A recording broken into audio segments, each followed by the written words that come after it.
तो guys, last session में हम लोगों ने बात की थी मल्टी थ्रेडिंग की। ठीक है, बहुत सारी बात हुई थी कल, लंबा सेशन था हम लोग का।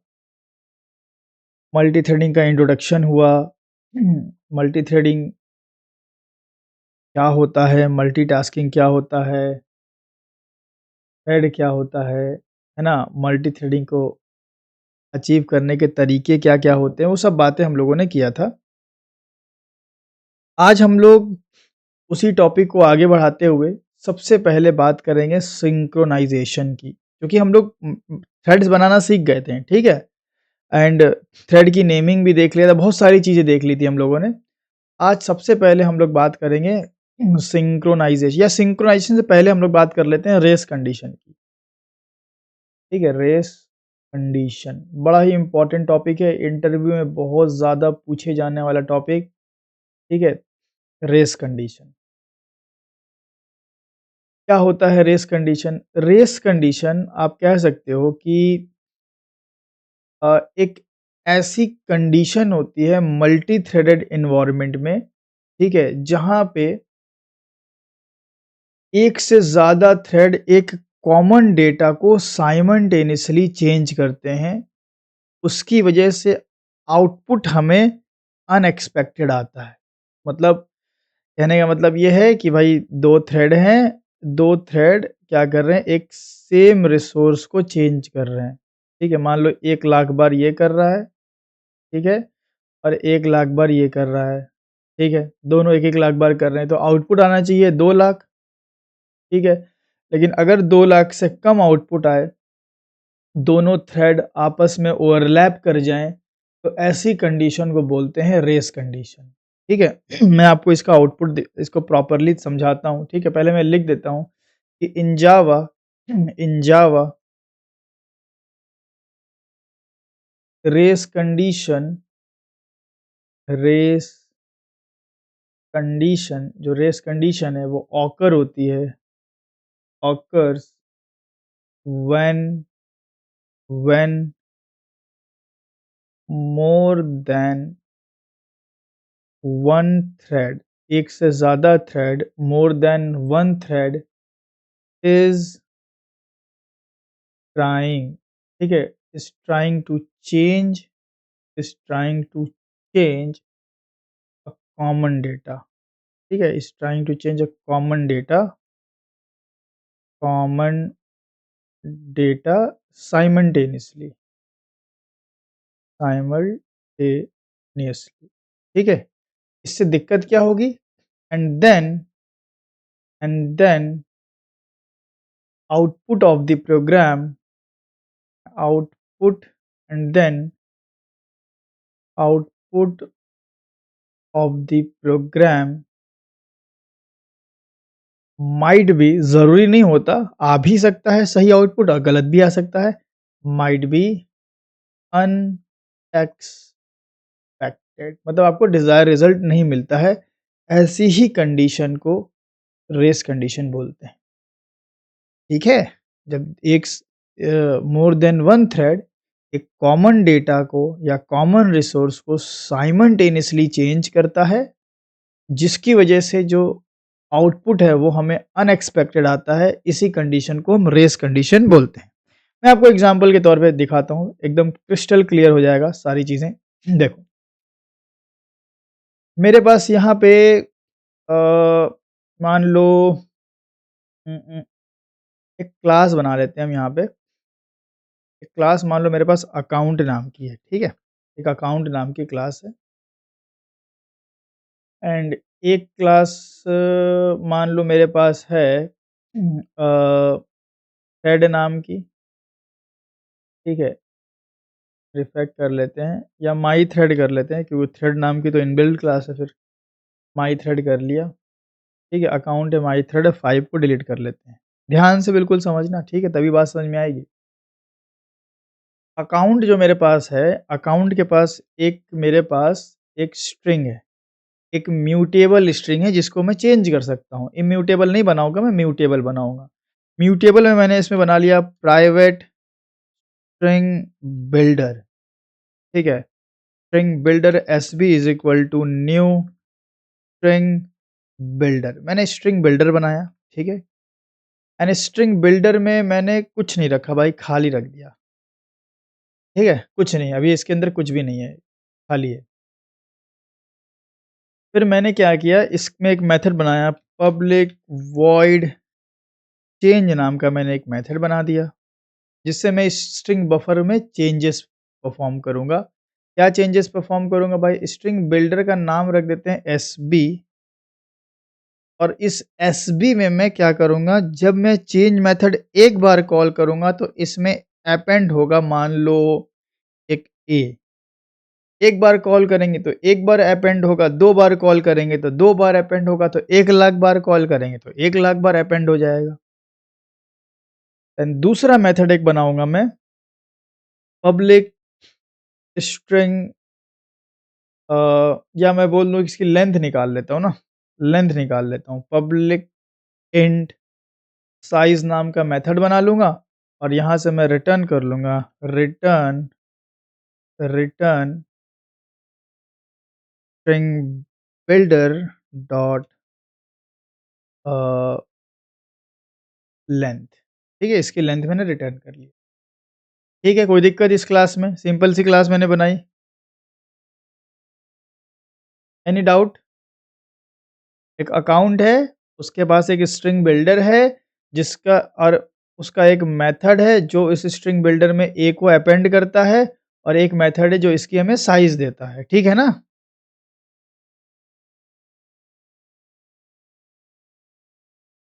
बोलो भाई, सो गए हाँ क्या सर। आप लोग? हाँ, सोए तो नहीं है ना? सब लोग जगे हैं ना? नहीं। हाँ, अब माई थ्रेड पे आते हैं। ठीक है, माई थ्रेड पे आप इम्प्लीमेंट्स रनेबल करो, आप एक्सटेंड्स थ्रेड करो, आपकी मर्ज़ी है। ठीक है? चलो इम्प्लीमेंट्स रनेबल है तो रहने देते हैं। इसमें एक रन नाम का मेथड है, अच्छी बात है भाई, इसको भी रहने देते हैं। सब हटाते हैं यहाँ से, सिंपल करते हैं बिल्कुल। तो ये मेरे पास एक क्लास है माई थ्रेड, ठीक है। अब मैं क्या करूँगा, मैं ऐसा करूँगा यहाँ पे कि मैं 2 थ्रेड बनाऊँगा, ठीक है? मैं 2 थ्रेड बनाऊँगा, देखो ध्यान से देखना।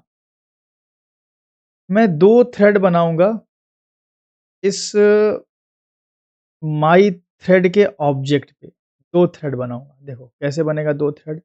सबसे पहले मैं क्या करूँगा, अपने थ्रेड क्लास का ऑब्जेक्ट बनाऊँगा, new thread, sorry my thread. मैंने माई थ्रेड क्लास का ऑब्जेक्ट बनाया, ठीक है? माई थ्रेड क्लास का ऑब्जेक्ट बनाया। अब माई थ्रेड क्लास का ऑब्जेक्ट बनाने के बाद एक ऑब्जेक्ट पे 2 थ्रेड बनाया जा सकता है? बिल्कुल बनाया जा सकता है। कभी ये थ्रेड चलेगा, कभी वो चलेगा, कभी ये चलेगा, कभी ये चलेगा। तो एक माई थ्रेड हमारे पास क्लास है, जिस पे हम क्या चाहते हैं, हम जिसके ऊपर हम 2 थ्रेड बना सकते हैं। ठीक है? तो ये मेरा माई थ्रेड ऑब्जेक्ट है, जिस पे 2 थ्रेड अगर हमें बनाना है, तो भाई चूँकि हम रनेबल का यूज़ कर रहे हैं, तो हमें थ्रेड क्लास का ऑब्जेक्ट बनाना पड़ेगा। तो थ्रेड T1 बनाया हमने, is equal to new thread, किस पे बनाना है? किस पे बनाना है? माई थ्रेड पे। लो माई थ्रेड पकड़ो, है ना? लो भाई माई थ्रेड पकड़ो। पहला थ्रेड बन गया मेरे माई थ्रेड ऑब्जेक्ट पे। इसी तरह कॉपी करो, दूसरा थ्रेड बना दो, 2 थ्रेड बन गया। ठीक है ना भाई साहब? समझ में आ रहा है ना सबको? 2 थ्रेड बन गया। अब हमने क्या किया, T1 डॉट स्टार्ट किया एंड T2 डॉट स्टार्ट किया। कहने का मतलब क्या है यहाँ पे कि T1 स्टार्ट, T2 स्टार्ट, मतलब दोनों थ्रेड चालू हो गए। तो कभी थ्रेड 1 मेरे माई थ्रेड के रन को चलाएगा, कभी थ्रेड 2 मेरे माई थ्रेड के रन को चलाएगा। यहाँ तक कोई समस्या, कोई परेशानी?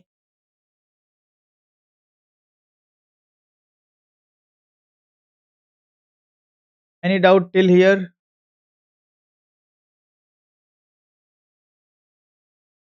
Sumit, yes sir. ठीक है ना? तो भाई 2 थ्रेड बनाए हैं तो दोनों इस रन को चलाएँगे। माई थ्रेड ऑब्जेक्ट है और उस पे 2 थ्रेड बनाए हैं, तो कभी ये थ्रेड 1 चलाएगा, कभी थ्रेड 2 चलाएगा। अच्छा, अब मैं क्या करूँगा, मेरे को इस रन से अकाउंट के इस स्ट्रिंग बिल्डर को चेंज करना है। तो मैं अकाउंट ऑब्जेक्ट अगर यहाँ बनाऊँ, अगर मैं अकाउंट ऑब्जेक्ट यहाँ बनाता हूँ, सपोज़ दैट अगर मैं यहाँ बनाता हूँ, जिसे आप खुद देखो। मैं यहाँ पे सिस आउट करता हूँ हेलो। हेलो कितनी बार आएगा? 1 बार आएगा, 2 बार आएगा? आप मुझे बताएँ। 2 आएगा सर। 2 बार आएगा, क्योंकि 2 थ्रेड है तो 2 बार आएगा। अच्छा, ठीक है सर। तो अगर मुझे इस रन से अकाउंट का चेंज मेथड चलाना है, तो अगर मैं ऑब्जेक्ट अकाउंट का यहाँ बना दूँ, ACC is equal to new account, तो अकाउंट का कितना ऑब्जेक्ट बन जाएगा, 1 कि 2? 2 बनना चाहिए सर, क्या कि 2 हाँ, ऑब्जेक्ट है इसमें। हाँ, क्योंकि 2 थ्रेड है, तो 2 ऑब्जेक्ट बन जाएगा भाई, तो हमें 2 ऑब्जेक्ट नहीं बनाना है, हम अकाउंट का 1 ही ऑब्जेक्ट चाहते हैं। हम एक ही अकाउंट में चेंजेस करना चाहते हैं 2 थ्रेड के द्वारा। हम करना क्या चाहते हैं ज़रा पहले मैं आपको क्लियर कर दूँ। हम करना ये चाहते हैं कि मेरे पास एक अकाउंट है, ये अकाउंट है और मेरे पास 2 थ्रेड है, एक T1 और एक T2, ठीक है? 2 थ्रेड है और अकाउंट का एक म्यूटेबल म्यूटेबल स्ट्रिंग है। मैं चाहता हूँ कि कभी थ्रेड 1 इस स्ट्रिंग को चेंज करे और कभी थ्रेड 2 इस स्ट्रिंग को चेंज करे।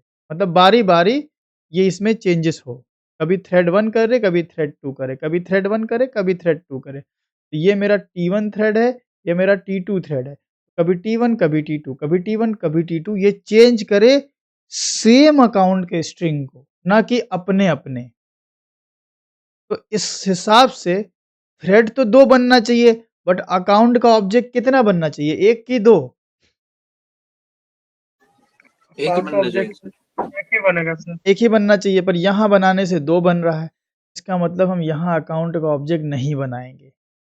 हम अकाउंट का ऑब्जेक्ट यहाँ नहीं बनाएँगे तो 2 बार बन जाएगा।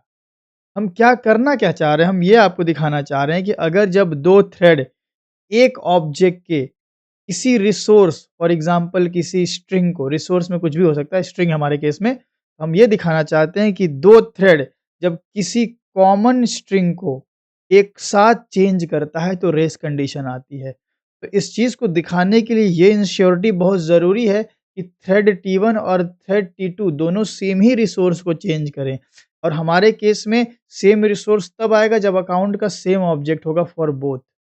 अगर अलग-अलग इनका हो जाएगा तो फिर काहे का रेस कंडीशन? वो अपना चेंज करेगा, ये अपना चेंज करेंगे। रेस कंडीशन तब आती है जब 2 थ्रेड सेम चीज़ को चेंज करेगा। तो सेम चीज़ को चेंज करने के लिए, सेम स्ट्रिंग को चेंज करवाने के लिए हमें अकाउंट का सिंगल ऑब्जेक्ट दोनों को प्रोवाइड करना है। तो दैट इज़ व्हाई हम अकाउंट का ऑब्जेक्ट यहाँ नहीं क्रिएट करेंगे। तो कहाँ करेंगे? यहाँ क्रिएट करेंगे, इधर। यहाँ पे अगर हमने क्रिएट किया account account is equal to new account तो कितना बार अकाउंट का ऑब्जेक्ट बनेगा?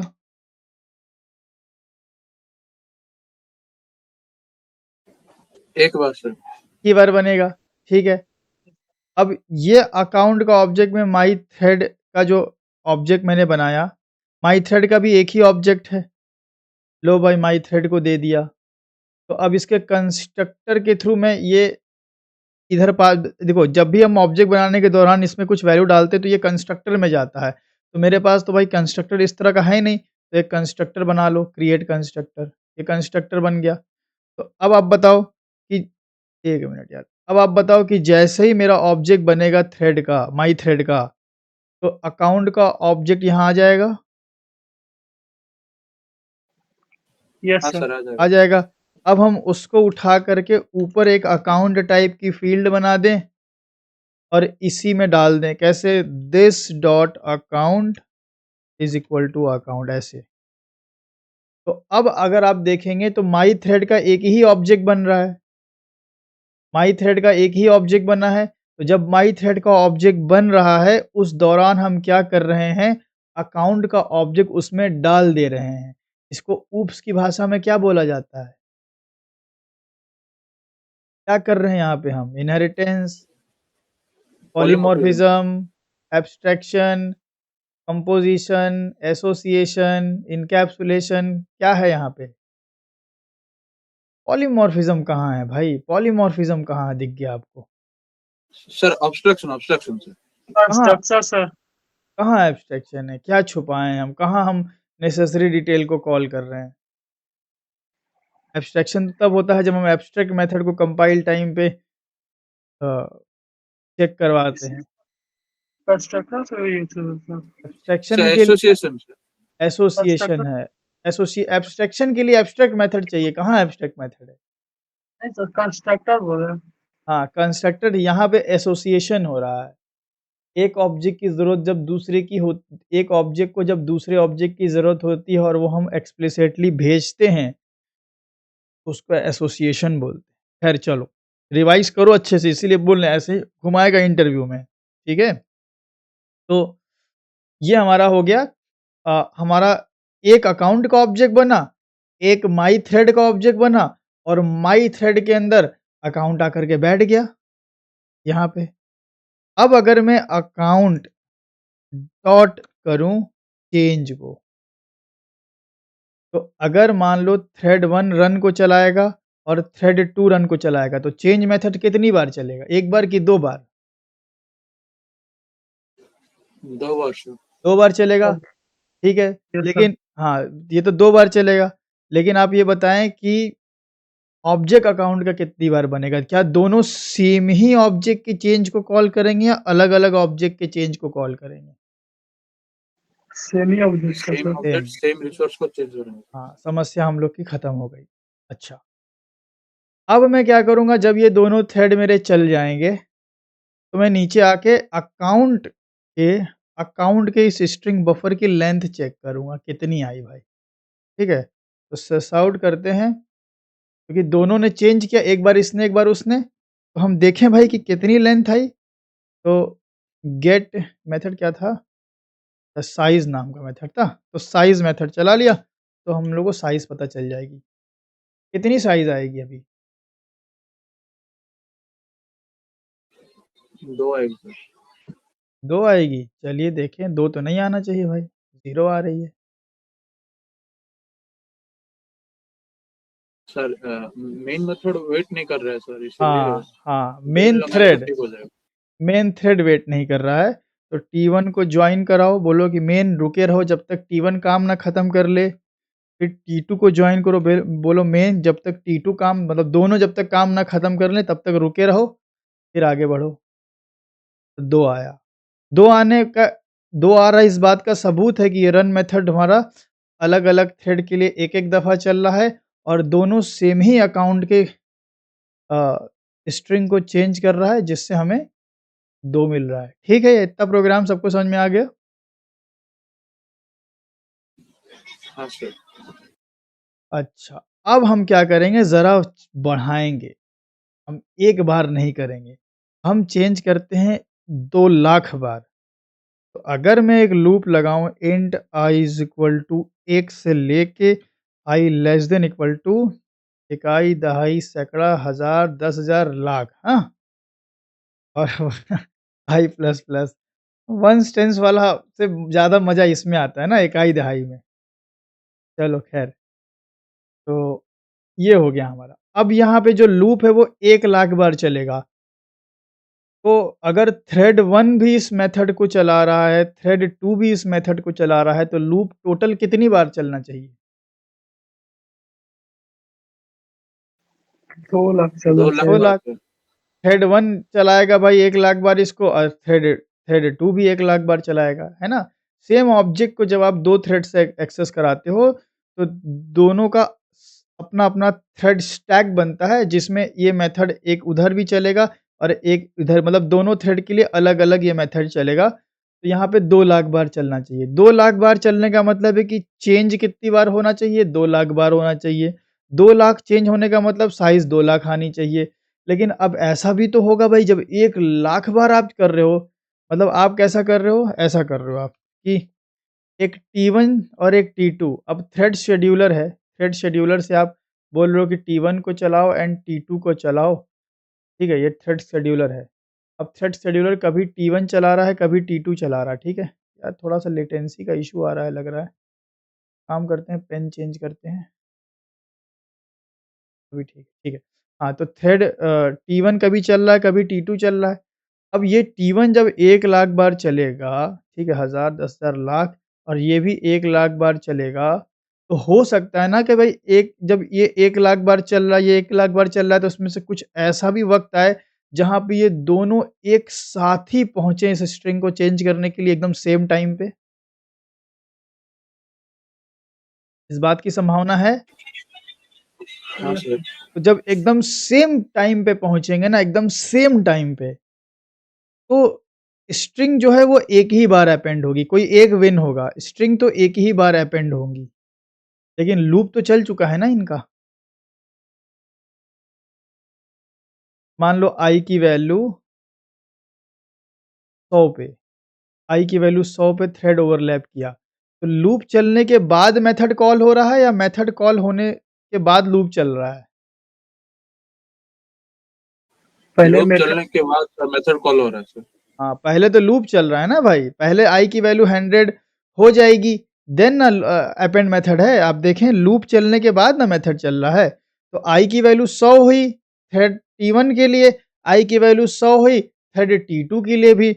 लेकिन जब यहाँ से वो इधर गए, तो दोनों टकरा गए, तो अपडेट किसी एक ही का हुआ, बट लूप तो चल गया ना। लूप तो चल गया ना, बात समझे। अब भाई इनका काम नहीं हुआ या कि लूप की गलती है क्या, काम नहीं हुआ? लूप ने तो अपना इंक्रीमेंट किया भाई, चल गए, नहीं हुआ। मान लो इसमें T2 जीत गया, T2 जीत गया, तो अपेंड एक ही बार हुआ। फिर भाई i की वैल्यू 101 हो गई, फिर इनकी भी i की वैल्यू 101 हो गई। मान लो 101 पे नहीं टकराया, तो i की वैल्यू 100 पे कितनी बार अपडेट हुई स्ट्रिंग, एक बार की 2 बार? 2 अपडेट बच्चे एक बार होगा। बार हुई ना। भाई समझे बात को, i की वैल्यू 100 पे थ्रेड टकरा गया, T1 और T2 टकरा गए, तो हमने क्या बोला कि जब 2 थ्रेड आपस में ओवरलैप कर जाते हैं किसी रिसोर्स को चेंज करते समय, तो एक ही कोई वहाँ पे जीतेगा। तो मान लो T2 जीत गया, तो एक बार अपेंड हुआ, T1 का अपडेट ही नहीं हुआ ना, दोनों टकरा गए तो भाई किसी एक ही का होगा ना, 2 बार अपेंड थोड़ी चल जाएगा। यस सर हाँ, एक बच्चा होगा। एक बार अपेंड हुआ, तो भाई अपेंड तो एक बार हुआ, लेकिन लूप तो दोनों का चल गया ना।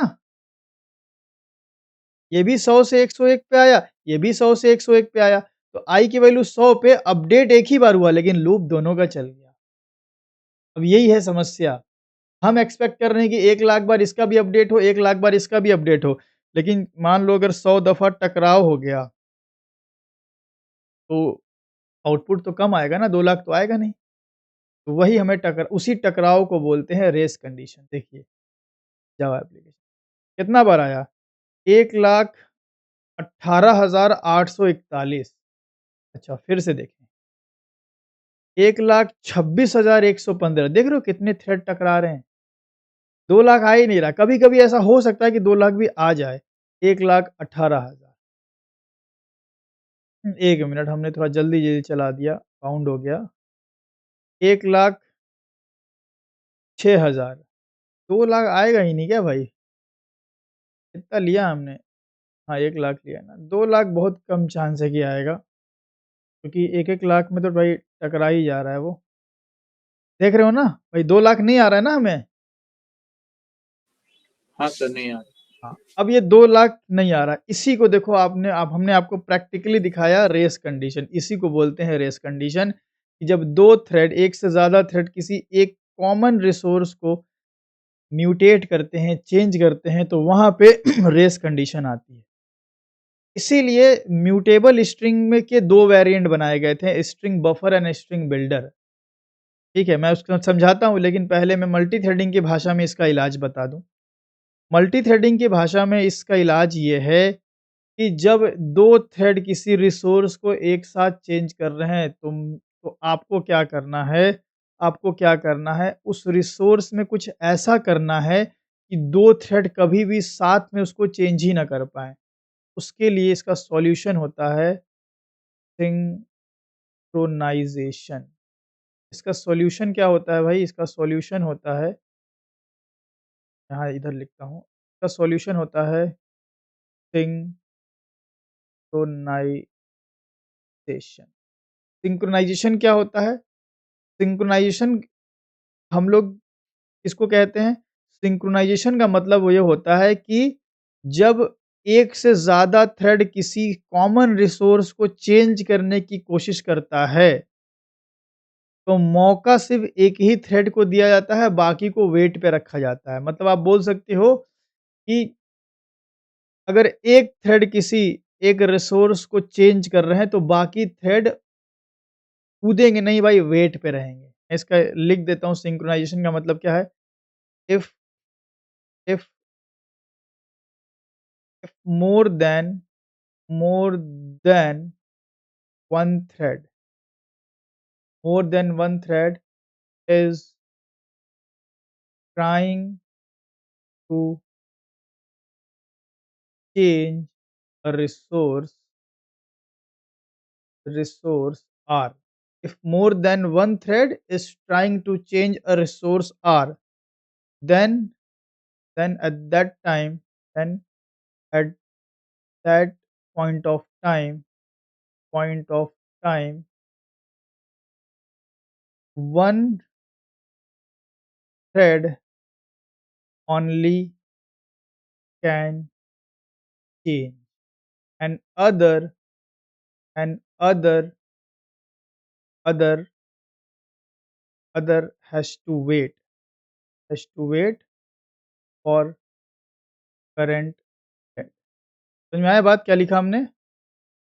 If more than one thread is trying to change a resource R, अगर एक से ज्यादा थ्रेड किसी एक रिसोर्स आर को चेंज करने की कोशिश कर रहे हैं उस पॉइंट ऑफ टाइम पे, then at that point of time one thread only can change, सिर्फ एक ही चेंज कर सकता है।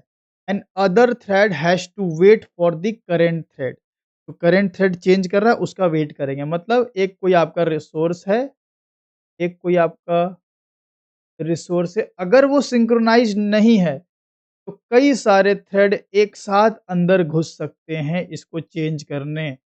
से क्या समस्या आएगी? रेस कंडीशन आएगी ना? सभी चेंज करने घुसेंगे तो भाई कोई हाँ एक ही, सर, हाँ सर। हाँ, कोई एक ही विन होगा, ये फिर ये लोग का फेल हो जाएगा। तो अगर अपने रिसोर्स को हम सिंक्रोनाइज़्ड कर लेते हैं, तो अगर एक अंदर घुस गया, ठीक है? अगर एक अंदर घुस गया, तो बाकी को वो घुसने ही नहीं देगा। अगर सेम टाइम पे भी दोनों थ्रेड पहुँचे ना, सेम टाइम पे मान लो दोनों थ्रेड पहुँचे, thread T1, thread T2 and thread T3 same time पे एग्ज़ैक्ट पहुँचे इस रिसोर्स के पास। ये रिसोर्स क्या है? ये सिंक्रोनाइज़्ड है। होगा क्या? किसी एक को बोला जाएगा कि भाई साहब आप आ जाइए। अब ये क्या करेगा? इस रिसोर्स को चेंज करेगा। तो ये लोग क्या करेंगे उस समय? ये लोग वेट करेंगे, ये भी वेट करेगा। तो जब ये चेंज करके, ये अपना काम खत्म करके इस रिसोर्स को रिलीज़ कर देगा, तब ये आएँगे चेंज करेंगे। फिर जब ये अपना चेंज करके रिसोर्स को रिलीज़ कर देंगे, तब ये आएँगे चेंज करेंगे। तो आप इससे बताओ क्या थ्रेड ओवरलैपिंग का चांस होगा कभी? नहीं सर। नहीं होगा। तो बारी-बारी, तो पहला ये, दूसरा ये, तीसरा ये। इसीलिए इसको बोला जाता है सिंक्रोनाइज़ेशन। सिंक्रोनाइज़्ड मैनर में, बारी-बारी मैनर में काम होता है। तो भाई रेस कंडीशन क्यों आती है? रेस कंडीशन तब आती है जब आपका रिसोर्स सिंक्रोनाइज़ नहीं होता, कई लोग एक साथ ही कूद जाते हैं। जब कई लोग एक साथ ही कूदेंगे अपडेट करने के लिए, तो ज़ाहिर-सी बात है ओवरलैपिंग होगी। तो जब भी आप मल्टीपल थ्रेड से किसी कॉमन रिसोर्स को अपडेट कराना चाहते हैं, तो वो कॉमन रिसोर्स सिंक्रोनाइज़ होना चाहिए। नहीं तो फिर आपका रेस कंडीशन आएगा। जैसे हमारे केस में हमारा जो स्ट्रिंग बफर है, सॉरी स्ट्रिंग बिल्डर है, ये मेरा रिसोर्स है। इसको एट अ टाइम कई सारे थ्रेड एक साथ चेंज कर रहे हैं, T1 और T2। तो जब जहाँ बात आ जाती है चेंज करने की, मोर देन वन थ्रेड जब किसी रिसोर्स को सेम टाइम पे चेंज करने की बात आ जाती है, तो सॉल्यूशन फिर सिंक्रोनाइज़ेशन ही है, नहीं तो फिर ये भाई काम करेगा नहीं, फिर ये रेस कंडीशन मिलेगी आपको।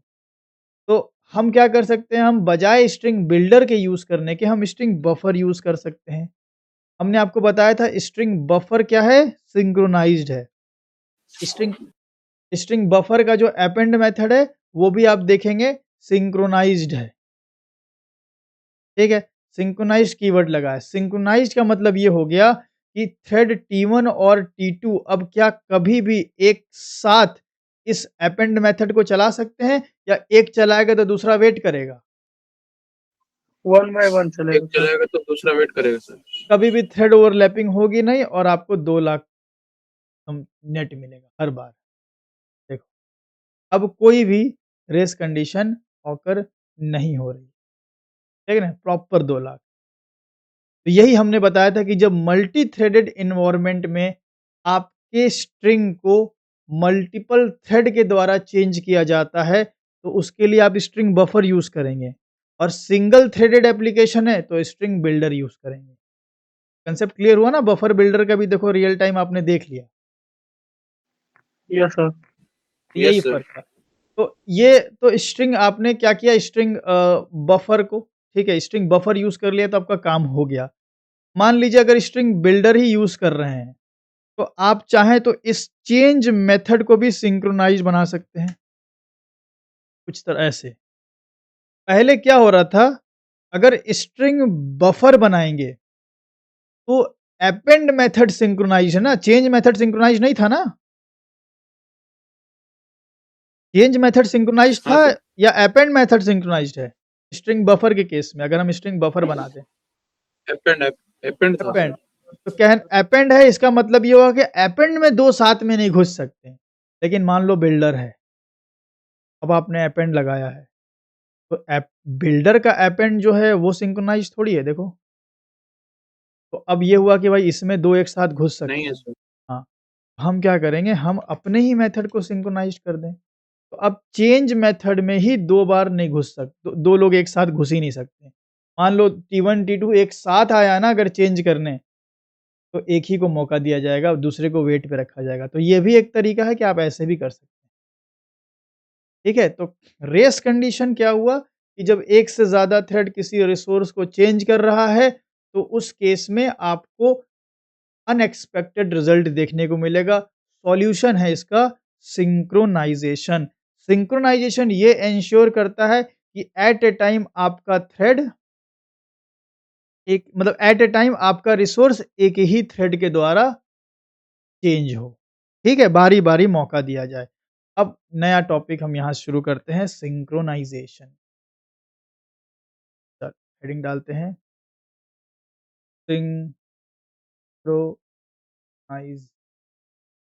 सिंक्रोनाइज़ेशन तो हमने आपको बता ही दिया। डेफिनिशन तो क्लियर हो गया आपको कि सिंक्रोनाइज़ेशन में भाई एक ही थ्रेड को मौका दिया जाता है, ठीक है? At a time. Yes sync sir. हाँ, सिंक्रोनाइज़ेशन अचीव कैसे होता है? इसकी बात करेंगे। तो यहाँ पे मैं लिखता हूँ कि we can achieve synchronization in 2 ways. 2 तरीके हैं भाई सिंक्रोनाइज़ेशन को अचीव करने के। पहला सिंक्रोनाइज़्ड मेथड, सिंक्रोनाइज़्ड मेथड, ठीक है? दूसरा सिंक्रोनाइज़्ड ब्लॉक, 2 तरीके, ठीक है? आइए देखते हैं। अभी हमने क्या किया, हमने इस मेथड को सिंक्रोनाइज़्ड कीवर्ड लगा इस मेथड पे सिंक्रोनाइज़्ड कीवर्ड लगा दिया या मैं बोलूँ कि इस मेथड को मैंने सिंक्रोनाइज़्ड बना दिया, तो सिंक्रोनाइज़ेशन अचीव हो गया। ये जो सिंक्रोनाइज़ेशन अचीव हुआ है, इसका मतलब ये हो गया कि पूरा का पूरा चेंज जो मेथड है वो सिंक्रोनाइज़्ड है। पूरा मेथड सिंक्रोनाइज़ होने का मतलब ये है कि पूरे मेथड के कोड को एट अ टाइम एक ही थ्रेड यूज़ कर सकता है। यही मतलब हुआ ना? हाँ सर।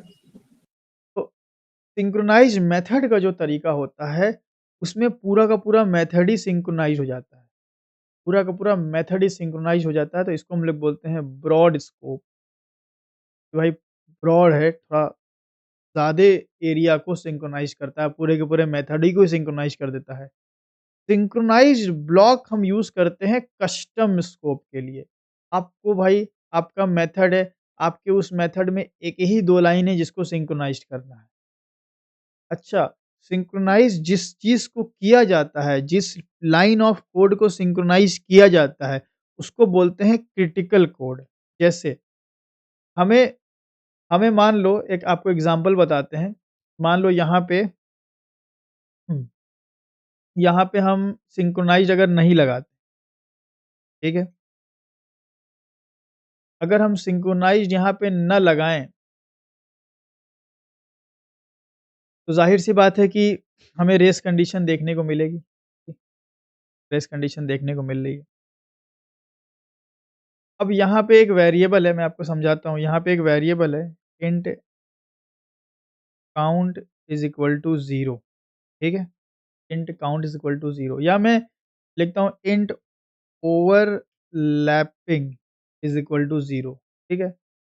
अब मैं ये देखना चाहता हूँ कि ओवर मतलब ये देखना चाहता हूँ कि ये जो वेरिएबल है, ठीक है?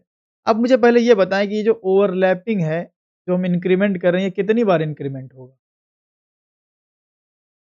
यहाँ पे मैं इसको गेट कर लेता हूँ, गेट ओवरलैपिंग। ओवरलैपिंग की वैल्यू कितनी एक बार बार सर, आएगी? 2 थ्रेड है, 2 बार होगा सर। हुँ, 1,00,000 2 टाइम इंसान होगा सर। 1,00,000 बार? भाई लूप लगाए हैं क्या यहाँ पे? नहीं सर, नहीं सर, लूप नहीं। है ना? लूप वूप तो लगाए नहीं भाई, एक काम करते हैं हाँ, ठीक है, लूप यहाँ लगाए हैं, हाँ, यहाँ तो लगाए हैं लूप, ठीक है, सही बोल रहे हो भाई, यहाँ तो लूप लगाए हैं ना, हम खुद ही भूल गए अपना खुद। तो यहाँ पे लूप लगाए हैं, तो चेंज मेथड कितनी बार चल रहा है भाई? 1-1 लाख बार दोनों के लिए चलेगा। तो जब 1-1 लाख बार दोनों के लिए चलेगा चेंज मेथड, तो ओवरलैपिंग की वैल्यू कितनी हो जाना चाहिए? 2 2 लाख बार। 2 लाख होना चाहिए, लेकिन 2 लाख क्या आएगा? देखा जाए सर, देखा नहीं आएगा। जाएगा। हाँ, चांसेस तो हैं कि भाई नहीं आएगा सर। टकरा जाए, है ना? देखिए फिर चलाते हैं। देखिए 1,27,336 आया, है ना? Yes sir. 1,27,000 नहीं ओवरलैपिंग हुई मतलब, ठीक है? और अपेंड के केस में तो और तगड़ी ओवरलैपिंग हो गई क्योंकि इसमें घुसेगा फिर इसको चलाएगा। तो ये हमने देखा कि भाई ओवरलैपिंग हमने यहाँ पे समझा भाई क्या है, कितना ओवरलैप कर रहा है। अब मेरे पास भाई 2 चीज़ है, एक है मेरे पास स्ट्रिंग बिल्डर और एक है मेरे पास ओवरलैपिंग वेरिएबल। अब इन दोनों में मुझे सिर्फ़ स्ट्रिंग बिल्डर को मान लो सिंक्रोनाइज़ करना है, दूसरे को नहीं करना है भाई हमें देखना है कितनी बार टकरा रहा है। तो हमें इसको सिंक्रोनाइज़ नहीं करना है, सिर्फ़ अपेंड को सिंक्रोनाइज़ करना है। आप बोलोगे स्ट्रिंग बफर बना लो, मान लो स्ट्रिंग बफर हमें नहीं बनाना है। इसे ये गलत अप्रोच है, स्ट्रिंग बफर बनाना चाहिए, लेकिन एक कहने की बात है कि आप इनबिल्ट तरीका ना यूज़ करके आप क्या कर सकते हैं अपने कोड पे? वो तो स्ट्रिंग बफर तो इनबिल्ट तरीका हो गया। तो आप बोलेंगे हम चेंज मेथड को सिंक्रोनाइज़ कर सकते हैं। तो मेरा सवाल है अगर चेंज मेथड सिंक्रोनाइज़ हो गया, तो ओवरलैपिंग भी जो मेरा है, वो भी सिंक्रोनाइज़ हो गया? क्यों?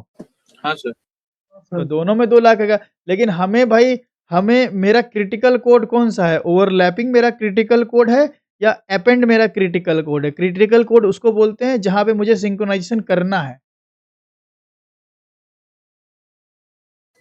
हमारा अपेंड और ओवरलैपिंग दोनों है सर। दोनों है नहीं, लेकिन अपेंड ही है। लेकिन नहीं, हमें तो भाई ओवरलैपिंग में सिंक्रोनाइज़ेशन करना ही नहीं है ना। हमें सिंक्रोनाइज़ेशन यहाँ करना है। मेरी नीड ऐसी है उम, खाली ओपन ना करना। हाँ, मुझे सिर्फ़ अपेंड को सिंक्रोनाइज़ करना है और ओवरलैपिंग को तो मुझे देखना है भाई कितनी बार टकराया है। तो मेरा क्रिटिकल कोड ये हुआ, क्रिटिकल कोड। अब अगर मैं सिंक्रोनाइज़्ड ऊपर लगा दे रहा हूँ, तो सिर्फ़ मेरा क्रिटिकल कोड सिंक्रोनाइज़ हो रहा है या पूरा मेथड का हर एक कोड सिंक्रोनाइज़ हो जा रहा है? मेथड के अंदर मतलब जितने भी रिसोर्सेज सब सब हो सिंक्रोनाइज जा हो रहे रहे हैं, ऐसा हमें करना नहीं था। तो दैट इज़ व्हाई दूसरा अप्रोच हम जाते हैं सिंक्रोनाइज़्ड ब्लॉक का।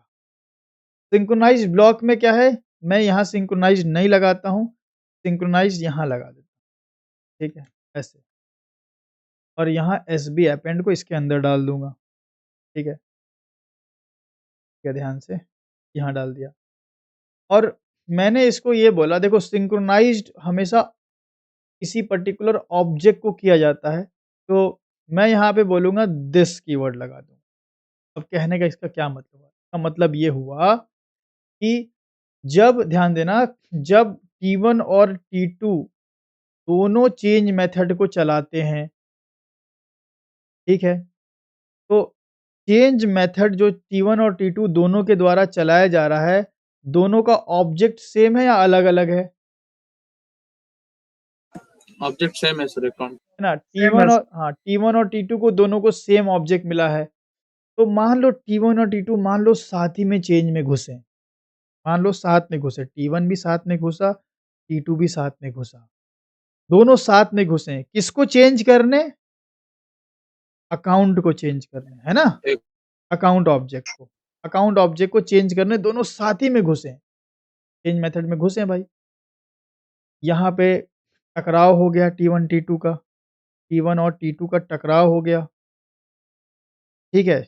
और देन यहाँ पे जब इस दरवाजे पे आएँगे, तो इस दरवाजे पे ये बोला गया कि T1 या T2 कोई एक ही दिस मतलब करंट क्लास का ऑब्जेक्ट, करंट क्लास का ऑब्जेक्ट मतलब अकाउंट ऑब्जेक्ट। तो यहाँ पे बोला गया कि देखो आइदर T1 इस अकाउंट ऑब्जेक्ट को होल्ड करेगा या T2 करेगा। मतलब करंट क्लास का जो ऑब्जेक्ट है, करंट ऑब्जेक्ट का ये वाला जो कोड है, करंट ऑब्जेक्ट का जो ये लाइन नंबर 12 है, उसको एट अ टाइम कोई एक ही चेंज कर सकता है। तो दिस लगाने का मतलब ये हो जाता है कि हम ऑब्जेक्ट करंट ऑब्जेक्ट की बात कर रहे हैं। तो या तो T1 इसके अंदर घुसेगा या तो T2। मान लो T1 इसके अंदर घुस गया, तो T1 जैसे ही अंदर घुसा, ये लाइन नंबर 13 पे चला गया, तो चलो T1 लाइन नंबर 13 को क्या कर दिया? लॉक कर दिया। क्या जब T1 थ्रेड लाइन नंबर 13 को चला रहा होगा तो T2 चला सकता है? नहीं सर, ये तो नहीं सर। नहीं चला सकता है। तो T1 तो अंदर घुस गया और T2 भाई यहाँ पे वेट करेंगे। T2 किस चीज़ का वेट करेगा भाई? जब T1 खत्म हो गया, हाँ, और T1 ने किसको लॉक किया है? Sir SB spring builder. Line number 13 SB append line को लॉक किया है। बट आप मुझे बताओ कि एसबी अपेंड जो लाइन है, ठीक है? एसबी अपेंड जो लाइन है, क्या वो दूसरे ऑब्जेक्ट में हो सकती है? हाँ हो सकती है सर। हो सकती है। अब ध्यान से यहाँ एक पॉइंट समझ लेना, यहाँ ऑब्जेक्ट लेवल और क्लास लेवल लॉकिंग का मतलब समझ लेना। मैं स्टेप बाय स्टेप समझा रहा हूँ कि T1 और T2 दोनों घुसे, इन्होंने अकाउंट ऑब्जेक्ट को लॉक किया है, ठीक है? तो ये जो मेरा अकाउंट ऑब्जेक्ट जो हमने बनाया था, ये वाला अकाउंट ऑब्जेक्ट का अगर लाइन नंबर 13 T1 ने लॉक किया है, तो T2 क्या उस ऑब्जेक्ट के लाइन नंबर 13 को चला सकता है eight that point of time? नहीं सर। नहीं। लेकिन क्या T2 किसी दूसरे अकाउंट ऑब्जेक्ट के लाइन नंबर 13 को चला सकता है? हाँ सर बिल्कुल। समझे सुमित? मतलब अभी हमारे पास अकाउंट का एक ही ऑब्जेक्ट है। मैं डायग्रामेटिकली समझा देता हूँ क्या मैं कहना चाह रहा हूँ। देखो, ये मेरा अकाउंट है, ठीक है? ये अकाउंट के अंदर एक छोटा-सा पीस ऑफ कोड है जो कि सिंक्रोनाइज़्ड ब्लॉक में है। सिंक्रोनाइज़्ड ब्लॉक में है, ठीक है? ये मेरा T1 थ्रेड है, ये मेरा T2 थ्रेड है, ठीक है? T1 है, ठीक है? ये मैं T1 लेता हूँ, ये T2 ले लेता हूँ। जब और ये अकाउंट ऑब्जेक्ट ACC1 है। तो जब ACC1 के सिंक्रोनाइज़्ड ब्लॉक में हम घुसें T1 को लेके, तो T2 घुस सकता है यहाँ पे? सुमित बताओ? नहीं सर, नहीं घुस सकता। वेट नहीं करेगा। लेकिन मान लो हम ऐसा करें कि हम T2 को बोलें, "अरे छोड़ ना भाई उसको, तेरा अकाउंट अलग है।" तो अगर मैं दूसरा अकाउंट ऑब्जेक्ट बनाऊँ जिसमें उसका अपना सिंक्रोनाइज़्ड ब्लॉक हो, तो T2 क्या दूसरे अकाउंट ऑब्जेक्ट के इस क्रिटिकल कोड को चला सकता है? हाँ सर, चला सकते हैं। चला सकता है। अब बताओ ये अकाउंट एसीसी 2 है, ये एसीसी 1 है, ये ऑब्जेक्ट है, दोनों की क्लास तो कॉमन होगी? Yes sir. क्लास तो कॉमन होती है। यही कहने का मतलब है कि दिस लगाने का क्या मतलब हुआ? दिस लगाने का ये बताया जा रहा है कि करंट क्लास के ऑब्जेक्ट को लॉक किया गया है, दूसरे ऑब्जेक्ट को लॉक नहीं किया गया है। मतलब T1 अगर अंदर घुस रहा है तो T1 इस अकाउंट ऑब्जेक्ट को लॉक किया हुआ है, पूरे अकाउंट ऑब्जेक्ट को भी नहीं, इस अकाउंट ऑब्जेक्ट के इस पर्टिकुलर कोड को लॉक किया हुआ है। तो T2 इस अकाउंट ऑब्जेक्ट के इस कोड को नहीं चला सकता, लेकिन T2 इस अकाउंट ऑब्जेक्ट के बाकी सारे कोड को चला सकता है और T2 किसी दूसरे अकाउंट ऑब्जेक्ट के इवन सिंक्रोनाइज़ ब्लॉक को भी चला सकता है। दिस का मतलब हुआ कि ये वाला ऑब्जेक्ट T1 ने लॉक किया है, ये वाला ऑब्जेक्ट, ये अकाउंट ऑब्जेक्ट, तो क्या T2 किसी दूसरे अकाउंट ऑब्जेक्ट के सिंक्रोनाइज़ ब्लॉक को चला सकता है? यस और नो? हाँ सर, चला सकता है। चला सकता है। तो इसको हम लोग बोलते हैं ऑब्जेक्ट लेवल लॉकिंग। तो हम लोग ऑब्जेक्ट लेवल लॉकिंग बोलते हैं कि ऑब्जेक्ट बेस पे लॉक किया गया है। इवन अगर एसीसी 1 के सिंक्रोनाइज ब्लॉक में घुसा है तो T2 can enter another account synchronize block, another accounts synchronize block, तो दूसरे अकाउंट के सिंक्रोनाइज ब्लॉक में एंटर कर सकता है।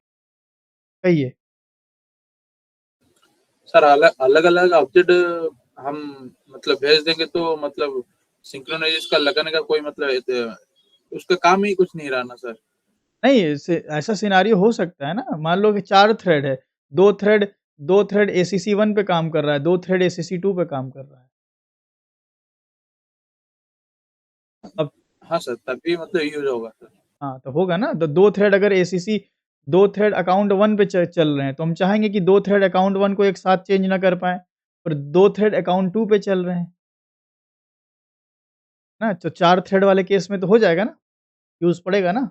हाँ सर, किसी मतलब कॉमन रिसोर्स को मतलब एक से ज्यादा मतलब करेंगे तो तभी सिंक्रोनाइज का यूज हम पता चलेगा। हाँ, तो ये जो हमने आपको सिंक्रोनाइज़ ब्लॉक बताया, इसमें कई सारी चीज़ें छुपी हैं।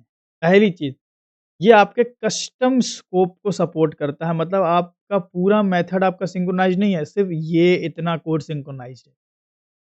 तो जब आपको मेथड के थोड़े बहुत कोड को सिंक्रोनाइज़ करना हो, तो आप इसका यूज़ करेंगे। दिस इंश्योर करता है कि ये ऑब्जेक्ट लेवल लॉकिंग है, मतलब अगर दोनों थ्रेड में कोई एक अंदर घुसा, तो ये सिर्फ़ करंट ऑब्जेक्ट के इस कोड को लॉक किया हुआ है, दूसरे ऑब्जेक्ट्स लॉक नहीं होंगे। अकाउंट का दूसरा, तीसरा, चौथा ऑब्जेक्ट सबको T2 यूज़ कर सकेगा, ठीक है? तो अभी आओ रन करके देखते हैं कि अब मेरा ओवरलैपिंग जो है, इसमें तो थ्रेड टकराएँगे, लेकिन अपेंड में नहीं टकराएँगे। ये देखिए, पहले प्रिंट क्या किया हमने? साइज़, अपेंड तो आया 2 लाख, लेकिन ओवरलैपिंग में टकरा गए, है ना? देखो, टकरा रहे हैं। तो इससे क्या पता चला हमें? सिंक्रोनाइज़ ब्लॉक कब यूज़ करेंगे? जब एक मेथड के थोड़े बहुत हिस्से को हमें सिंक्रोनाइज़ करना पड़े, जिसको क्रिटिकल कोड बोलेंगे, थोड़े बहुत हिस्से को, और पूरे मेथड को सिंक्रोनाइज़ करना है, तो सीधा सिंक्रोनाइज़ कीवर्ड लगा दो। Is this clear for everyone? Yes sir. Yes sir. अच्छा, अब ज़रा क्लास लेवल और ऑब्जेक्ट लेवल लॉकिंग पे बात हो जाए, जब ये बात चल ही रही तो। लेकिन हम चाहेंगे इससे पहले एक ब्रेक ले लिया जाए, क्योंकि लंबा जाएगा कंसेप्ट। तो गाइज़, अब हम लोग बात करने वाले हैं class level and object level locking की, ठीक है? अभी तक हमने आपको सिंक्रोनाइज़्ड ब्लॉक समझाया, सिंक्रोनाइज़्ड मेथड समझाया और थोड़ा-सा ऑब्जेक्ट लेवल लॉकिंग के बारे में बताया। लेकिन class level and object level locking separately हम समझेंगे, ठीक है? देखो, सिंक्रोनाइज़ेशन क्या करता है ना, सिंक्रोनाइज़ेशन एक लॉकिंग मैकेनिज़्म है, जो आपके ऑब्जेक्ट को या आपके ऑब्जेक्ट के पीस ऑफ कोड को या आपके क्लास को लॉक करता है। तो ये लॉकिंग 2 तरीके से होती है, 2 लेवल पे होती है। एक हम लोग बोलते हैं क्लास लेवल लॉकिंग, ठीक है? और दूसरी होती है object level locking, object level locking. मैं इन दोनों को एक बड़े ही ईज़ी प्रोग्राम से आपको समझाता हूँ, बहुत ही आसान आपको लगेगा, ठीक है? मेरे पास यहाँ पे क्या है मेरे पास यहाँ पे एक प्रिंटर नाम की क्लास है, ध्यान समझना बिल्कुल, ठीक है? थोड़ा ध्यान देना तभी बात समझ में आएगी। फ़ोकस यहीं होना चाहिए, अगर इधर-उधर ध्यान रहेगा तो बात समझ में नहीं आएगी, ठीक है? एक मेरे पास प्रिंटर नाम की क्लास है और प्रिंटर नाम की क्लास के पास एक सिंपल सा मेथड है डू प्रिंट मेथड, ठीक है? डू प्रिंट मेथड हमारे पास है एंड यहाँ पे हमने सिस आउट किया है, ठीक है? ये वॉइड कर लेते हैं और हमने कर दिया प्रिंट या मैं क्या करता हूँ डू प्रिंट के अंदर मैं एक फॉर लूप लगा देता हूँ और 10 कॉपी प्रिंट करता हूँ। Int I is equal to 0, I less than equal to 10 and I plus plus, ठीक है? ये डू प्रिंट मेथड में 2 थ्रेड से चलाऊँगा राजू एंड काजू से, ठीक है? तो थ्रेड का नाम यहाँ पे मैं पास करूँगा, स्ट्रिंग स्ट्रिंग नेम मैं यहाँ पास करूँगा और मैं प्रिंट करूँगा, मैं सिस आउट कर लेता हूँ नेम जो भी होगा राजू होगा, काजू होगा, name using printer, name space using printer कुछ इस तरीके, ठीक है? अब देखिए तो मेरे पास एक प्रिंटर नाम की क्लास है। अब इस प्रिंटर को मैं 2 थ्रेड से एक्सेस करवाऊँगा, ठीक है? तो थ्रेड हम इधर बना लेते हैं, माई थ्रेड हमारे पास है, इस पे हम 2 थ्रेड बना लेंगे, ठीक है? और यहाँ पे प्रिंटर प्रिंटर हमारे पास है, ठीक है? यहाँ पे हमने प्रिंटर टाइप की फ़ील्ड बना ली और यहाँ पे मैंने क्या किया this dot printer is equal to printer ये कर लिया हम, ठीक है? और प्रिंटर का ऑब्जेक्ट हमने यहाँ बना लिया printer is equal to new printer and printer को हमने अपने माई थ्रेड ऑब्जेक्ट में पास कर दिया। सिंपल सा देखो प्रोग्राम है, बिल्कुल ज़्यादा कुछ नहीं है कि एक प्रिंटर ऑब्जेक्ट है मेरे पास, उस प्रिंटर ऑब्जेक्ट को मैंने पकड़ा दिया अपने थ्रेड के पास, ठीक है? मतलब मैंने उसको एक माई थ्रेड ऑब्जेक्ट को दे दिया। अब वो माई थ्रेड ऑब्जेक्ट पे मैंने 2 थ्रेड बना दिया T1 एंड T2, ठीक है? T1 एंड T2 बना दिया हमने और दोनों को स्टार्ट कर दिया, ठीक है? दोनों को स्टार्ट कर दिया। तो thread T1 and thread T2 दोनों का नाम भी सेट कर देते हैं। T1 dot set name, T1 है अपना राजू एंड T2 है अपना काजू। मतलब T1 एंड T2 2 थ्रेड हैं जो एक ही ऑब्जेक्ट पे बने हैं माई थ्रेड एंड उस ऑब्जेक्ट के थ्रू वो एक कॉमन प्रिंटर को एक्सेस करना चाह रहे हैं, ठीक है? आइए देखा जाए कैसे एक्सेस करेंगे तो रन मेथड चलेगा एंड कभी राजू रन मेथड चलाएगा, कभी काजू चलाएगा। तो जब राजू चलाएगा तो राजू प्रिंट निकालेगा, काजू चलाएगा तो काजू प्रिंट निकालेगा। कौन रन मेथड चला रहा है? तो उसके लिए हम नाम पास कर देते हैं thread dot gate current thread dot gate name, ठीक है? कुछ इस तरीके। तो कौन चला रहा है भाई आपके प्रिंटर को ये आपको मालूम पड़ गया इस तरीके से, ठीक है? कोई दिक्कत यहाँ तक बताइए? अब अगर हम रन करते हैं, तो आप मुझे बता सकते हैं कि राजू प्रिंटर को चलाएगा कि काजू चलाएगा या दोनों चलाएँगे बारी-बारी? मतलब या दोनों एक साथ चलाएँगे? दोनों बारे-बारे चल चलेंगे।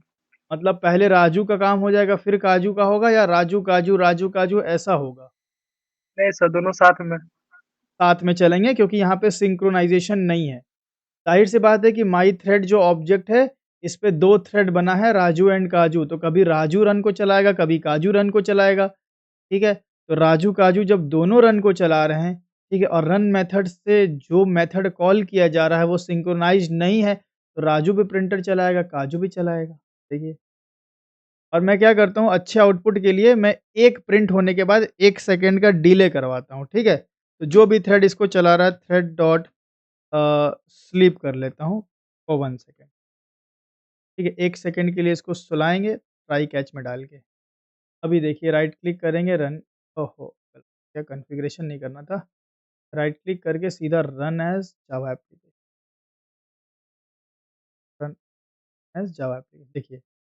अच्छा नाम गलत सेट हो गया, T2 होना चाहिए यहाँ पे है ना? T1 एंड T2 होना चाहिए, मैंने T1 का कर दिया था, कोई बात नहीं, इसको रोक देते हैं, टर्मिनेट करके दोबारा रन करते हैं। अब देखिए क्या आ रहा है, राजू यूजिंग प्रिंटर, काजू यूजिंग प्रिंटर, मतलब ऐसा हो रहा है कि भाई देखो होना ये चाहिए था कि प्रिंटर एक ऐसी मशीन होती है जो कि सिंक्रोनाइज्ड होती है। मतलब एक प्रिंटर है भाई, वो एक साथ 2 लोगों की कॉपी नहीं निकाल सकती ना।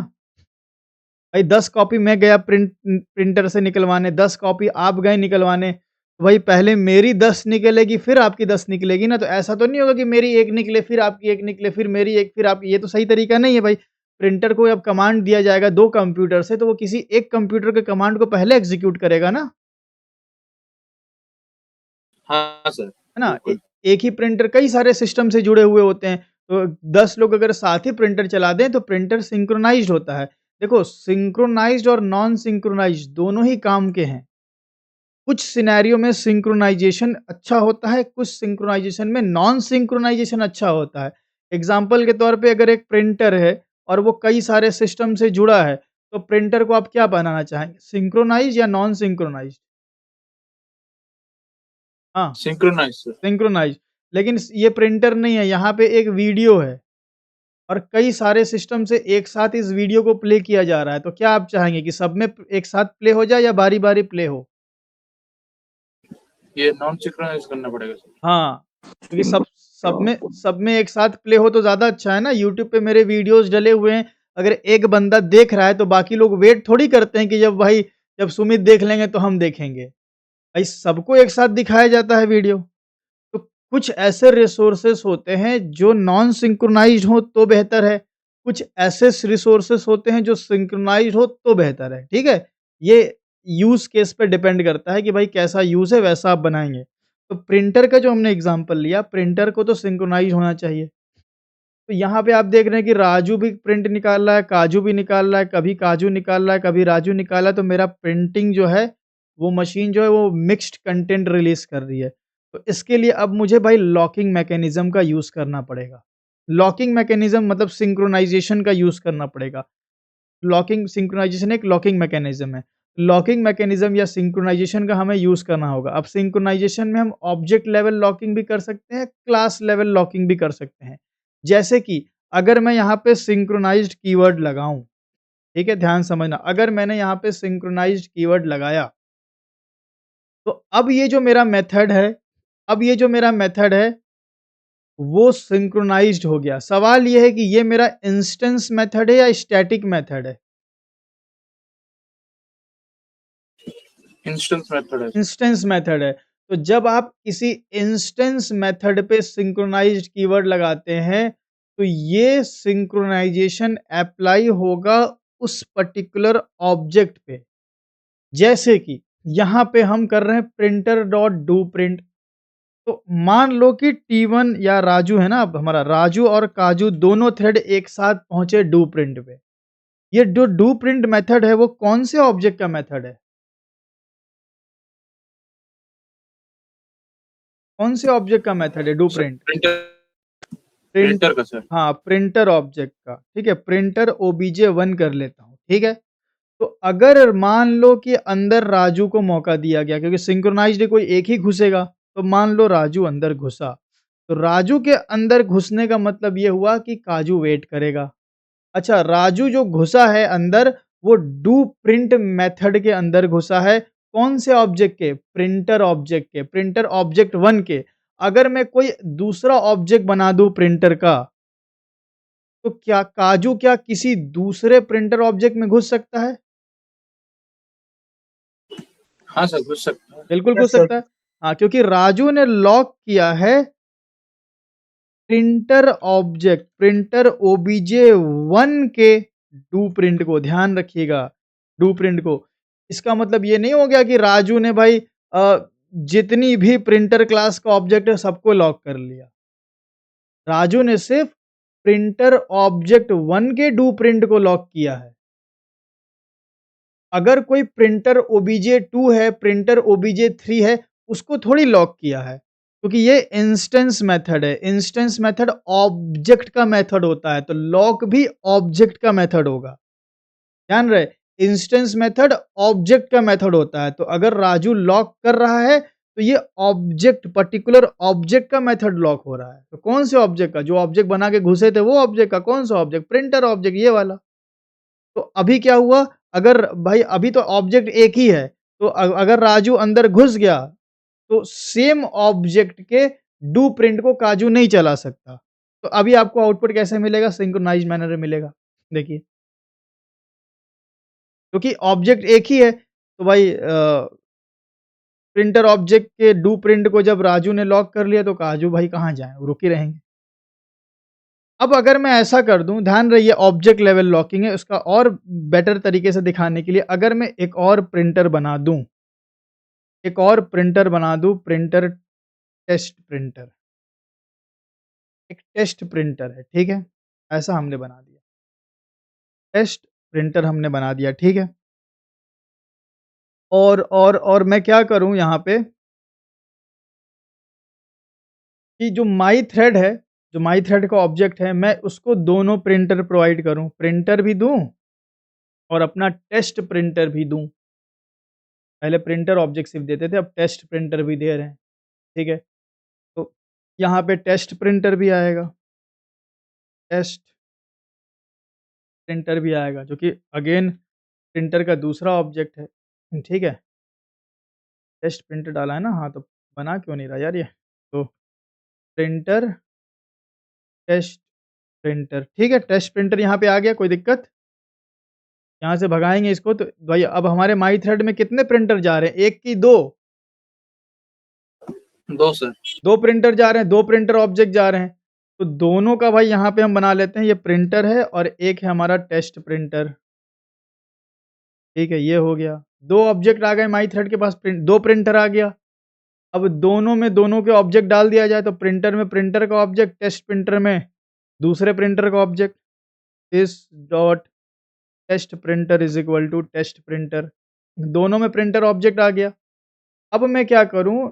डू प्रिंट करता हूं अगर मैं, तो देखो अब यहाँ पे क्या होगा, मैंने क्या किया, मैंने किया इफ, मैं क्या करूँगा यहाँ पे थ्रेड, अलग-अलग थ्रेड को अलग-अलग प्रिंटर असाइन कर दूँगा। कैसे भाई?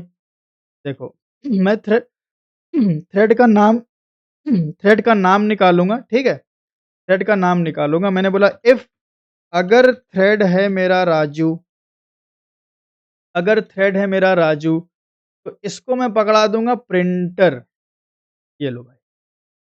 इसको मैंने पकड़ा दिया प्रिंटर और नाम भेज दिया कि राजू तुम प्रिंटर चलाओ। और अगर राजू थ्रेड नहीं है तो ऑब्वियस सी बात है कौन होगा? काजू।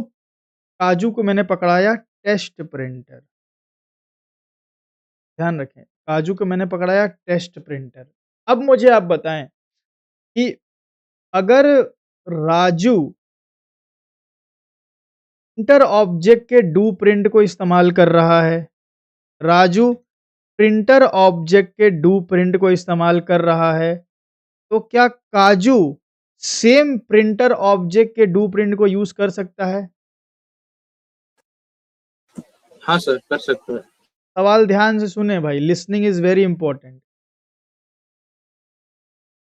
अगर राजू प्रिंटर ऑब्जेक्ट के डू प्रिंट को यूज कर रहा है, तो क्या काजू सेम प्रिंटर ऑब्जेक्ट के डू प्रिंट को यूज कर सकता है?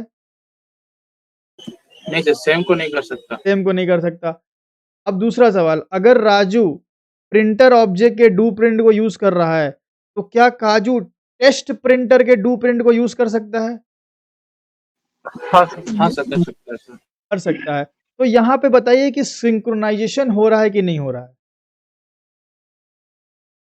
सिंक्रोनाइजेशन हो रहा है सर। हो रहा है। हो रहा है अपने सर। अपने अपने ऑब्जेक्ट लेवल पे सिंक्रोनाइजेशन हो रहा है, क्योंकि अगर राजू प्रिंटर ऑब्जेक्ट के डू प्रिंट में घुसेगा ना, तो कोई भी इसमें नहीं घुस सकता, मतलब सिंक्रोनाइजेशन है। बट कमाल की बात है कि हम कोड हमने ऐसा लिखा है कि भाई इस पे अभी कोई आ ही नहीं रहा है, ठीक है, आ सकता है बट अभी हमारे कोड के हिसाब से नहीं आ रहा है। और काजू टेस्ट प्रिंटर के जब डू प्रिंट में घुसेगा, तो कोई भी टेस्ट प्रिंटर के डू प्रिंट को उस पॉइंट ऑफ टाइम पे एक्सेस नहीं कर सकता। इट मीन्स कि अभी भी सिंक्रोनाइजेशन है, but that is object level synchronization. It means कि राजू अपने ऑब्जेक्ट के डू प्रिंट को चलाएगा, काजू अपने ऑब्जेक्ट के डू प्रिंट को चलाएगा। तो आउटपुट में ऐसा लग सकता है कि सिंक्रोनाइजेशन नहीं है, बट इट इज़ सिंक्रोनाइज्ड। समझ में आ गई बात? हाँ सर। ये होता है ऑब्जेक्ट लेवल लॉकिंग। तो जब आप इंस्टेंस मेथड पे सिंक्रोनाइज्ड कीवर्ड लगाते हैं, इंस्टेंस मेथड मतलब ऑब्जेक्ट का मेथड, तो लॉक भी ऑब्जेक्ट का मेथड होगा। तो अगर एक थ्रेड किसी एक ऑब्जेक्ट के मेथड को लॉक किया है, तो दूसरा थ्रेड किसी दूसरे ऑब्जेक्ट के मेथड को यूज़ कर सकता है। ठीक है? I hope object level locking आपको क्लियर हुआ होगा। ये मैं सिंक्रोनाइज्ड मेथड के थ्रू बता रहा हूँ, ठीक है? अब class level locking, yes sir. हाँ, क्लास लेवल लॉकिंग की बात करें, अगर मैंने इसको स्टैटिक मेथड बना दिया, अगर मैंने इसको स्टैटिक मेथड बना दिया, स्टैटिक मेथड के लिए हमें ऑब्जेक्ट की ज़रूरत पड़ती है कॉल करने के लिए? नहीं सर, डायरेक्ट नहीं, क्लास से हम कॉल कर सर डायरेक्ट क्लास से। कर सकते हैं, लेकिन क्या अगर हम करें अगर ऑब्जेक्ट के रेफरेंस से तो चल जाएगा मेथड? हाँ सर, चल जाएगा। चल जाता है। तो अब आप मुझे बताओ कि जब राजू प्रिंटर क्लास के डू प्रिंट मेथड, ये इंस्टेंस मेथड नहीं है, देखो ध्यान रहो, ये इंस्टेंस मेथड नहीं है, static method common for all होता है। तो सवाल ये है कि अगर राजू मेरा या एक ऑब्जेक्ट की मदद से हम किसी स्टैटिक मेथड को लॉक कर दें, तो दूसरा ऑब्जेक्ट उस स्टैटिक मेथड को यूज़ कर सकता है? नहीं सर। नहीं, क्योंकि स्टैटिक मेथड कॉमन होता है, ये कॉमन फॉर ऑल है। तो अब 1000 ऑब्जेक्ट बना लो, अगर एक ने भी इसको लॉक कर लिया, तो कहीं से भी अब इसको एक्सेस नहीं कर सकते हम। तो यहाँ पे आप देखेंगे कि भले ही काजू अलग ऑब्जेक्ट से इस डू प्रिंट को इस्तेमाल कर रहा है, बट अलग ऑब्जेक्ट से करने का मतलब ही क्या हो गया? ये तो कॉमन है ना। तो अभी राजू ने अगर इसको लॉक किया है, तो काजू नहीं चला पाएगा, देखिए। जबकि काजू भाई अलग ऑब्जेक्ट से है। ये लॉकिंग आप क्या बोलेंगे, क्लास लेवल पे हो रही है, ऑब्जेक्ट लेवल पे हो रही है? ऑब्जेक्ट लेवल पे हो रहे थे। हाँ? क्लास लेवल पे हो रही है सर। हाँ, क्लास लेवल पे हो रही है ना। ऑब्जेक्ट लेवल पे होने का मतलब होता कि एक ऑब्जेक्ट अपना लॉक किया है, तो दूसरा अपना करता। लेकिन क्लास लेवल का होने का मतलब ये हो गया कि भाई किसी भी ऑब्जेक्ट से आप एक्सेस कर लो, ये एक्सेस नहीं होगा अगर जब तक एक नहीं छोड़ेगा। क्योंकि ये भाई कॉमन फॉर ऑल है, कॉमन फॉर ऑल है, ये कोई इंस्टेंस मेथड नहीं है, ये क्लास मेथड इसको बोलते हैं, स्टैटिक मेथड बोलते हैं। तो अगर एक ऑब्जेक्ट से हम किसी क्लास के मेथड को या स्टैटिक मेथड को लॉक करेंगे, तो वो स्टैटिक मेथड किसी के भी द्वारा एक्सेसिबल नहीं होगा जब तक पहला बंदा इसको छोड़ ना दे। इसी को बोलते हैं क्लास लेवल लॉकिंग। समझ गए? इतनी बात समझ में हाँ आई? सर। अब नेक्स्ट स्टेप पे चलते हैं।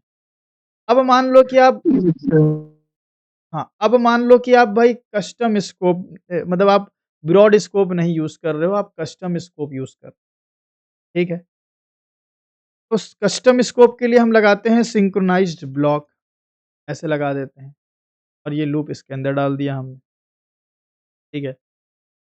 अब हम क्या करेंगे यहाँ पे हमें क्या स्टैटिक हम हटा लेंगे, स्टैटिक हटा लिए। अब यहाँ पे हमें क्या करना पड़ेगा भाई, ऑब्जेक्ट लेवल लॉकिंग या क्लास लेवल लॉकिंग आपको डिसाइड करना होगा।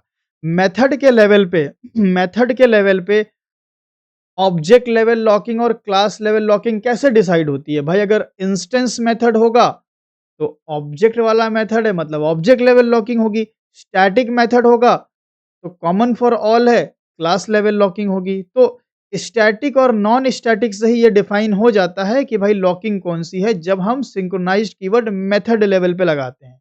लेकिन अगर भाई आप सिंक्रोनाइज़ ब्लॉक बना रहे हैं तो कैसे डिसाइड होगा कि ऑब्जेक्ट लेवल लॉकिंग करना है कि क्लास लेवल? तो ऑब्जेक्ट लेवल लॉकिंग करना है तो आप दिस कीवर्ड देंगे।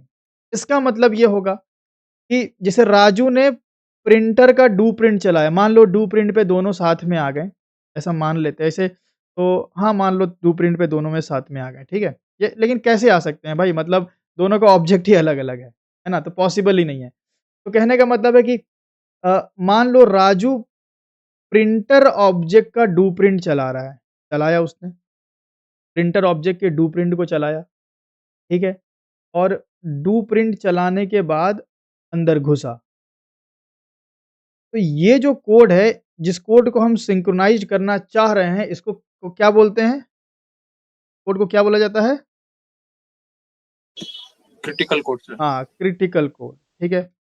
तो अगर राजू प्रिंटर ऑब्जेक्ट के इस कोड को सिंक्रोनाइज़ किए हुआ है, तो क्या काजू किसी दूसरे टेस्ट प्रिंटर के इस कोड को चला सकता है? हुँ, नहीं चला सकते सर। नहीं चला सकते सर। अब समझे बात को। दिस का मतलब हुआ कि करंट ऑब्जेक्ट का ये कोड लॉक हो रहा है, करंट ऑब्जेक्ट का। तो राजू ने कौन से ऑब्जेक्ट का ये कोड लॉक किया? दिस मतलब कौन से ऑब्जेक्ट का ये कोड लॉक किया? प्रिंटर या टेस्ट राजू प्रिंटर का? प्रिंटर का सर। हाँ, टेक्स्ट का देखो सर। राजू आया, अब राजू भाई इस कोड को लॉक करेगा, पक्की बात है। लेकिन ये जो कोड है, ये कौन से ऑब्जेक्ट का कोड है? तो दिस मतलब करंट ऑब्जेक्ट जिस जो बना के घुसे हो। तो भाई क्या बना के घुसे? प्रिंटर ऑब्जेक्ट का ना। तो राजू ने प्रिंटर ऑब्जेक्ट का ये वाला कोड लॉक किया। तो ज़ाहिर-सी बात है कि भाई प्रिंटर ऑब्जेक्ट का ये वाला कोड अब कोई नहीं चला सकता। लेकिन काजू जो है, क्या प्रिंटर ऑब्जेक्ट का ये कोड चला रहा है या टेस्ट प्रिंटर का चला रहा है? टेस्ट टेस्ट प्रिंटर का सर, वो एक्सेस टेस्ट कर प्रि सकते। तो एक्सेस कर सकता है ना? तो दिस का मतलब ये हो गया कि भाई जो जो भाई मतलब जो ऑब्जेक्ट बना के आप आए हैं, सिर्फ़ वही लॉक होगा। तो राजू जो ऑब्जेक्ट बना के आया है प्रिंटर ऑब्जेक्ट, तो सिर्फ़ प्रिंटर ऑब्जेक्ट लॉक होगा। काजू भाई टेस्ट प्रिंटर ऑब्जेक्ट बना के आए हैं, टेस्ट प्रिंटर रेफ़रेंस का नाम ले रहे हैं हम, तो अनदर प्रिंटर ऑब्जेक्ट है, तो वो अपना लॉक करेगा, तो यहाँ अपनी-अपनी लॉकिंग। तो ये दिस कीवर्ड ये डिफ़ाइन कर रहा है कि लॉकिंग ऑब्जेक्ट लेवल पे हो रही है। इसलिए आप देखेंगे कि दोनों का अपना-अपना चलेगा, राजू, काजू, राजू, काजू। क्या दोनों सेम मेथड को चला रहे हैं या दोनों अपने-अपने ऑब्जेक्ट के मेथड को चला रहे हैं? अपने अपने दोनों सेपरेट मेथड का ऑब्जेक्ट चला रहे सर। हाँ, और चूँकि लॉकिंग दिस कीवर्ड के थ्रू दी गई है मतलब ऑब्जेक्ट लेवल लॉकिंग दी गई है, तो कोई दिक्कत ही नहीं। राजू ने अपना ऑब्जेक्ट का क्रिटिकल कोड लॉक किया है, काजू ने अपने ऑब्जेक्ट का क्रिटिकल कोड लॉक किया है, कोई समस्या नहीं होगी। ये ज़रूर है कि प्रिंटर का डू प्रिंट जब राजू चला रहा होगा ना ये क्रिटिकल कोड, उस समय कोई भी प्रिंटर के इसमें नहीं घुस सकता। जब काजू टेस्ट प्रिंटर के इस क्रिटिकल कोड को चला रहा होगा ना, तो टेस्ट प्रिंटर ऑब्जेक्ट के इस क्रिटिकल कोड में कोई नहीं घुस सकता उस दौरान। तो सिंक्रोनाइज़ेशन तो है, बट चूँकि ऑब्जेक्ट लेवल पे है, तो दोनों अपना-अपना कर रहे हैं। ये बात समझ में आई, ठीक है ना? क्लियर हो गया ना सबको? Yes sir. बात आती है कि कस्टम स्कोप में अब बात आती है कि कस्टम स्कोप में हम क्लास लेवल लॉकिंग कैसे डिफ़ाइन करें? क्योंकि यहाँ पे स्टैटिक तो ऊपर लगा देते थे तो हो जाता था, वह क्लास लेवल लॉक हो जाता था। यहाँ पे कैसे करें? तो यहाँ पे आप दिस की जगह आप बोलेंगे ऑब्जेक्ट लॉक नहीं करना है भाई, क्लास का कोड लॉक करना है, प्रिंटर डॉट क्लास कर दें। ले भाई, अब इसका मतलब ये हो गया कि राजू डू प्रिंट के इस कोड को लॉक करेगा, ऑब्जेक्ट के नहीं, इस कोड को ही लॉक कर दिया, क्लास के ही कोड को लॉक कर दिया। तो जब क्लास के ही कोड को लॉक कर दिया, तो टेस्ट प्रिंटर के जो ऑब्जेक्ट है उसके पास भी इसी क्लास का ना कोड है। क्लास तो कॉमन होती है सबके लिए। हाँ सर। तो ऐसे में आप ये पाएँगे कि अब कोई भी ऑब्जेक्ट के द्वारा आप इस कोड को नहीं चला सकते। अगर एक ऑब्जेक्ट ने इस कोड को लॉक कर लिया, तो दूसरे ऑब्जेक्ट से भी ये कोड नहीं चलेगा क्योंकि लॉकिंग ऑब्जेक्ट लेवल पे नहीं, क्लास लेवल पे है और क्लास का कोड सेम होता है। तो जब तक राजू इसको छोड़ेगा नहीं, दूसरा ऑब्जेक्ट इसको टच नहीं कर अब ये राजू चल रहा है। राजू भले ही दूसरे ऑब्जेक्ट से है, लेकिन लॉकिंग क्या ऑब्जेक्ट लेवल पे हुई है? तो क्लास हम लेवल पे हुई सर। हाँ, तो क्लास लेवल पे हुई है, तो भाई क्लास तो कॉमन है, तो जब तक राजू छोड़ेगा नहीं, काजू को मौका दिया नहीं जाएगा। छोड़ा तो देखिए काजू चला रहा है। समझ गए ना object level locking, class level locking सब लोग क्लियर हो गया? हाँ सर। यस। तो यही था भाई, देखो सिंपल सा खेल था, object level locking, class level locking का। तो आई थिंक इतना बस किया जाए? डेडलॉक वगैरह में जाएँगे तो फिर और लंबा जाएगा, लेकिन डाइजेस्ट भी तो करना है, खाली पढ़ाना थोड़ी है। ठीक है? ठीक है सर। हाँ, तो इतना आप लोग बढ़िया से प्रैक्टिस करके रखिएगा, तो कल हम लोग कल हम लोग सिंक्रोनाइज़ ब्लॉक पे बात करेंगे, जिसमें हम लोग पढ़ेंगे डेडलॉक के बारे में, फिर इंटर थ्रेड कम्युनिकेशन के बारे में, थोड़े बहुत छुट-पुट मेथड के बारे में एंड थ्रेड लाइफ साइकिल। तो कल आपका मल्टी थ्रेडिंग का लास्ट सेशन होगा। That's all for today.